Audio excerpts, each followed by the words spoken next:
The executive office was all dark wood and floor-to-ceiling windows overlooking the city. Isabella Torres stood nervously in the doorway, clutching an envelope containing every dollar she'd managed to scrape together. At 29, she was a plus-size woman who'd spent her life being told she wasn't enough, not thin enough, not pretty enough, not worthy enough. Today, she felt all of that acutely as she faced the man who held her family's future in his hands. Adrian Blackwell sat behind an imposing desk, reviewing documents. At 36, he was CEO of Blackwell Enterprises, known for his ruthless business dealings and cold demeanor. When his assistant announced Isabella, he looked up with an expression that revealed nothing. "Miss Torres, you requested this meeting regarding your father's debt." Isabella stepped forward, trying to project confidence she didn't feel. "Yes, my father owes you $300,000. He's sick, he can't work, and he's terrified you'll take everything. I'm here to offer payment." Adrian studied her with dark, unreadable eyes. "You have $300,000? I have $50,000. It's everything I've saved working 2 jobs for the past 5 years." She placed the envelope on his desk. "I know it's not enough, but I'm asking, begging for more time. I'll pay the rest, monthly installments, whatever you need. Just please don't destroy my father. Your father made bad business decisions and defaulted on a loan. That's not my problem. He made those decisions trying to pay for my mother's cancer treatment. She died anyway. He lost everything trying to save her. Doesn't that earn any compassion? Compassion doesn't pay debts." Isabella felt tears threatening but refused to cry in front of this man. "Then take the $50,000 as a down payment. Give me 5 years. I'll work myself to death if I have to." Adrian opened the envelope, counted the money, then looked at her with an expression she couldn't decipher. "This is everything you have?" "Every cent. Where do you work?" "I'm an accountant at a small firm during the day. I do freelance bookkeeping at night." She lifted her chin. "I'm good at what I do. I'll make the payments. I just need time." Adrian was quiet for a long moment. Then he did something completely unexpected. He put the money back in the envelope and pushed it across the desk toward her. "I don't want your money." Isabella stared. "What?" "I said I don't want your money. Keep it. I don't understand. My father's debt is forgiven, all of it. He owes me nothing." Isabella felt dizzy. "Why, what's the catch?" "There is one condition." Adrian stood, walking around his desk to face her directly. "You owe me nothing but dinner together." "Dinner?" "Yes, dinner, with me tonight."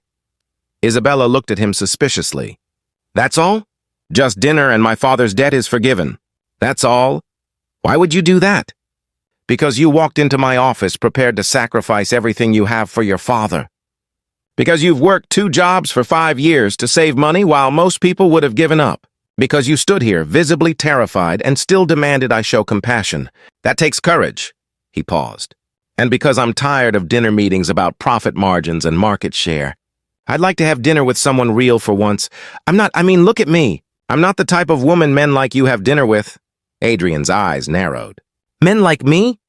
Wealthy, successful. You probably date models and actresses. She gestured at her curvy figure. "I'm just me." "I can see you," Adrian said quietly. "A woman who came here ready to pay a debt that wasn't hers. Who values family over wealth? Who has the courage to walk into a predator's office and demand mercy? That's exactly the type of woman I want to have dinner with." Isabella didn't know what to say. "Okay, dinner, tonight. But just to be clear, my father's debt is really forgiven." "This isn't some trick?" "I'll have my lawyers draw up the papers this afternoon." "The debt is forgiven. No strings attached beyond our dinner." That evening, Adrian picked Isabella up in a car so expensive she was afraid to sit in it. He took her to an intimate restaurant, not showy, just excellent food and quiet atmosphere. "I expected you to take me somewhere with photographers," Isabella admitted. "Prove you were seen with a fat girl, make yourself look magnanimous. First, you're not fat. You're beautiful. Second, I don't need to prove anything to anyone. I wanted dinner with you, not a photo opportunity." "Why?" Isabella asked bluntly. "I genuinely don't understand. You're CEO of a huge company. You could have anyone. Why forgive a massive debt for dinner with me?" "Because everyone I meet wants something from me.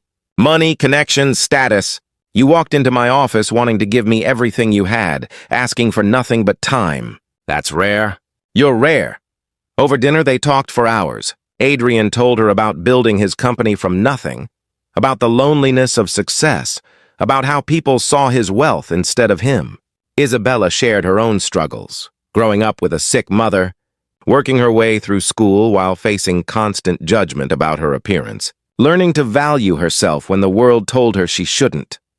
My father taught me that worth isn't measured in pounds or dollars, Isabella said. It's measured in character. The world doesn't agree, but he's right. He raised a remarkable daughter, Adrian said, brave enough to walk into my office and demand I see your family's humanity. Most people would have just accepted defeat. I couldn't do that. He's my father. He sacrificed everything for our family. I'd do the same for him. That loyalty, that fierce protectiveness, it's extraordinary. Adrian reached across the table, taking her hand. Can I confess something? I've been watching your father's file for months, waiting to see if anyone in his family would step up, show character worth preserving. When you called requesting this meeting, I was hoping you'd be remarkable. You exceeded my expectations. You were testing us? I was looking for people worth investing in. Your father made bad decisions, but they were made from love. You worked yourself to exhaustion to save him. That's the kind of character I want to support, not destroy. So the dinner was genuine. I wanted to meet the woman brave enough to demand compassion from someone with a reputation for having none. I wanted to know if the person in my office matched the character I saw in the financial records. They dated carefully over the following months. Adrian introduced Isabella to his world, not to show her off, but to share his life. Isabella showed Adrian her world, small apartments and family dinners, showing him that wealth wasn't required for richness. People stare at us, Isabella said one evening at a charity gala. They wonder what you're doing with someone like me. Let them wonder. I know exactly what I'm doing. I'm with the most remarkable woman I've ever met.